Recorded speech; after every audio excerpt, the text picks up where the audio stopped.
नमस्कार, मी मोरेश्वर. हाय Maharashtra YouTube news चॅनलमध्ये आपलं स्वागत आहे. दिल्लीमध्ये जोरदार घडामोडी होत आहेत. नीट परीक्षेच्या पेपर फुटीवरून सुरू झालेलं आंदोलन आता हे विद्यार्थ्यांचं आंदोलन राहिलेलं नाही, आता हे राजकीय आंदोलन झालेलं आहे, पॉलिटिकल. पेपर फुटीचा मुद्दा आहे, पण त्याला धरून आता सारे राजकारणी उतरलेले आहेत.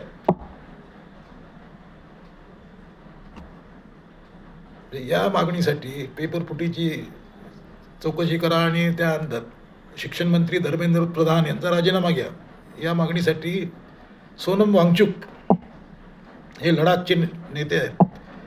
यांनी 20 दिवस उपोषण केलं. सध्या त्यांना पोलिसांनी उचलून रुग्णालयात दाखल केलं. सध्या ते रुग्णालयात आहेत. पण हे बाहेर हे आंदोलन पेटलेलं आहे. काल यावरून जेनझीच्या म्हणजे तरुणांनी म्हणजे संसद भवनामध्ये घुसायच्याच थोडं बाकी ठेवलं होतं, पण संसदेच्या दाराजवळ पोचले होते हे आंदोलक. त्यामुळे सरकार प्रचंड टेन्शनमध्ये आलं होतं. आज सध्या दिल्लीत संसदेचं एक पावसाळी अधिवेशन सुरू आहे. आज दुसरा दिवस. या दुसऱ्या दिवशी काय होईल, काय होणार अशी चर्चा असताना एक प्रचंड घडामोडी झाल्या आहेत. म्हणजे राहुल गांधी आता मैदानात उतरले आहेत. राहुल गांधींनी पंतप्रधान नरेंद्र मोदी यांच्या घराजवळ धरणं दिलं आहे. राहुल गांधी, प्रियंका गांधी, अखिलेश यादव सर्व खासदार पंतप्रधानांच्या घराजवळ आज धरण्याला बसले होते. म्हणजे त्यांची मागणी एकच, जे की चर्चा करा. सरकारचं म्हणणं होतं आम्ही चर्चा करू, तुम्ही नोटीस द्या.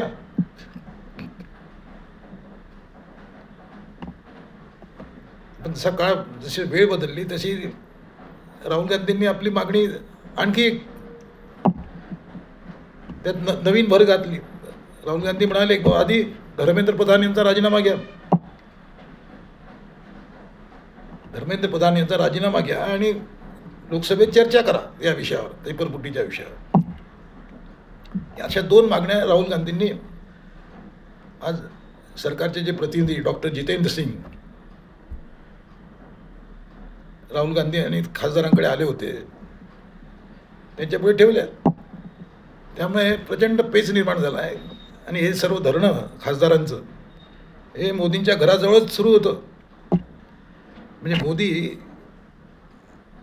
घरून पार्लमेंटमध्ये जाण्यासाठी किंवा पार्लमेंटमधून घरी येण्यासाठी ज्या रस्त्याने येतात त्याच भागात हे उपोषणाला धरण्याला बसले आहेत. त्यामुळे ते पोलीस सिक्युरिटीचा प्रॉब्लेम झाला होता. त्यामुळे पोलिसांनी सांगितलं की यांना उचला. म्हणजे आणि शेवटी मोदी राहुल गांधींचं धरणं हे 200 मिनिटं चाललं, 200 मिनिट. आणि पोलिसांनी राहुल गांधींना शेवटी उचललं. तर राहुल गांधी उचलून त्यांनी आता दूरचं एक पोलीस ठाणं आहे, मॉडेल टाऊन नावाचं. तर मॉडेल टाऊन नावाच्या पोलीस ठाण्यामध्ये नेलं आहे. म्हणजे एक पोलिसांनी एक केलं की आपलं स्वतःचं टेन्शन जे कमी केलं.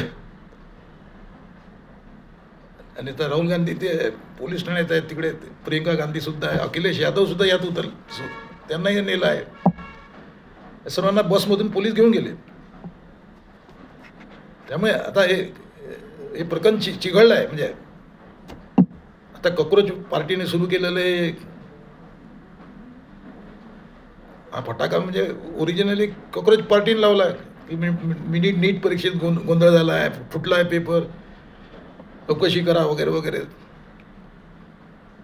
सरकार चौकशीला तयार नव्हतं, अजूनही तयार नाही आहे.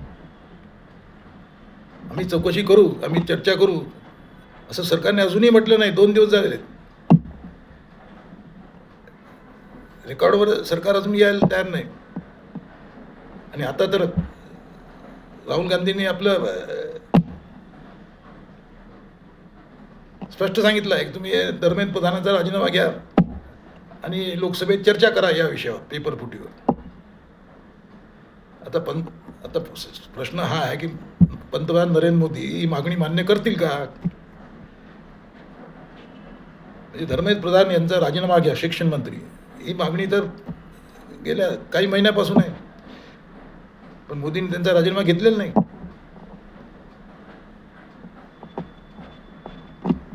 आणि आता विरोधक म्हणतायत म्हणून मोदी त्यांना आपल्या मंत्र्याला राजीनामा द्यायला सांगतील अशातला भाग नाही.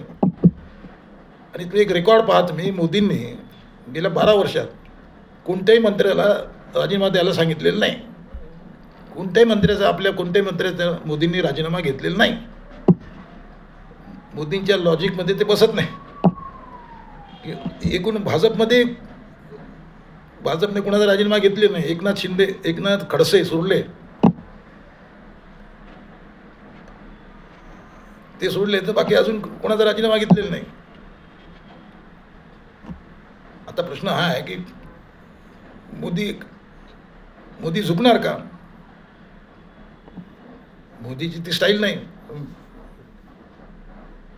त्यामुळे आता अधिवेशन सुरू आहे. 2 दिवस हंगामाच नुसता झाला.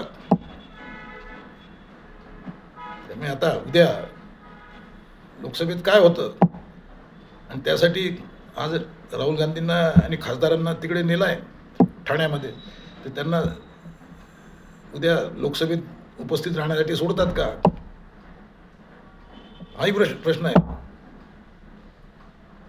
तर हे आंदोलन शेवटी कुठपर्यंत जाणार, शेवटी होणार काय पुढे, हे अजूनही कोणी ठामपणे सांगू शकत नाही. पण एक आहे, विरोधकांनी म्हणजे मोदींचा बीपी वाढवला आहे, हे नक्की. मोदींचा बीपी वाढवला आहे. आता अशा परिस्थितीमध्ये मोदी काय पलटवार करतात, मोदी काय गेम खेळतात, डिलिमिटेशनचं बिल ते आणतात का? एकूणच सध्या राजकारण प्रचंड ढवळून निघत आहे. या राहुल गांधी उद्या काय पवित्रा घेतात त्याच्यावर सारा खेळ आहे. परंतु प्रश्न सर्वांचं लक्ष आहे ते मोदींकडे. मोदी धर्मेंद्र प्रधान यांचा राजीनामा घेतात का? माझ्या मते राजीनामा घेणार नाहीत मोदी. कारण मोदींनी जर आपल्या मंत्र्याचा राजीनामा घेतला तर तो मोदींचा मोठा पराभव असेल, नैतिक पराभव. कारण मोदीचे जे गणित आहेत त्यात आपल्या सहकार्याचा राजीनामा घेणं बसत नाही त्यांच्या गणितात. त्यामुळे आता राजकारण याच्यावर किती रंगत आहेत आणि हे आंदोलन शेवटी पेटत खूपच जाणार आहे. कारण नाही, काँग्रेसही उतरली, आता राहुल गांधी मैदानात उतरला आहे, तिकडे अखिलेश यादवही उतरले आहेत, उत्तर प्रदेशात 4 महिन्यांनी निवडणूक आहेत, पंजाबच्या निवडणुका आहेत. त्यामुळे आता हे येणारे 4-6 महिने हे अतिशय क्रिटिकल आहेत साऱ्यांसाठीच, म्हणजे काँग्रेससाठी आणि भाजपसाठी सुद्धा. त्यामुळे मोदी आता कुठला पलटवार करतात. आणि शहा, ज्यांना चाणक्य मानलं जातं, अमित शहांना, भाजपचे चाणक्य, काय गोटी खेळतो, कुठली गुगली टाकतो, त्याकडे साऱ्यांचं लक्ष आहे. तुम्हाला काय वाटतं, मोदी अडचणीत आले आहेत का? कारण काँग्रेसला आता कमी लेखता येणार नाही. काँग्रेसकडे 100 खासदार आहेत. उद्या राहुल गांधी त्यांना काही सांगू शकता किंवा तुम्ही सारे राजीनामा द्या, बाजूला या, बाहेर या. तसं झालं तर फार प्रचंड भूकंप होईल. देशाचं राजकारण बदलत आहे, झपाट्याने बदलत आहे. पेपरफुटीचा मुद्दा घेतल्याने विरोधी पक्ष सामान्य माणसाच्या घराघरामध्ये पोचला आहे. म्हणजे बी जे पीवाले ज्या BJPच्या घरात ज्या घरांनी BJPला वोटिंग केलं ती घरंही आता बोलू लागली आहेत की, कारण त्यांची मुलं आहेत शेवटी. ते मुलांचं काय, मुलांच्या भवितव्याचा प्रश्न आहे. आणि सरकार काहीच बोलायला तयार नाही, शिक्षण व्यवस्था सुधारायला तयार नाही. शेवटी काय होणार तुम्हाला काय वाटते? हे मोदींना खाणार का हा विषय? कॉमेंट करा. नमस्कार.